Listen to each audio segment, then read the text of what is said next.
But me, I think it's dangerous because that guy can, Moscow. Is he have a license even? Where did you get license? How are you, sister? I'm good. And you? Hi, I'm well. I'm just here for inquiring.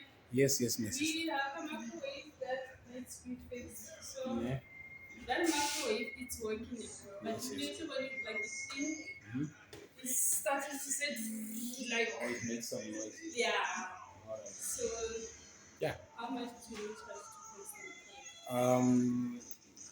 it? You have to come with it. It's the same way. I check it. After checking it, I will tell you what's wrong and how much it's going to be before the repair. So I work the same way. The same way. But you can fix it. So why you don't sell the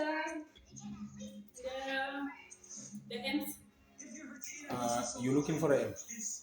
Yeah, we are looking for an M. We have the speakers at home. They are waiting, so no? We shot the M. Right now, I don't have an amp for you, man. Don't you have an amp there at your shop? I don't have. But You have speakers. we have the speakers there. How many speakers?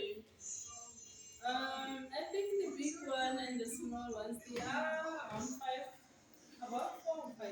Yeah. What system you had before? Which one? What is the name of the amp that have those speakers? What is the name? The name is the one that I brought last time. I don't remember the name. You see, the one that I. Oh, that home theater system, ne? Yeah.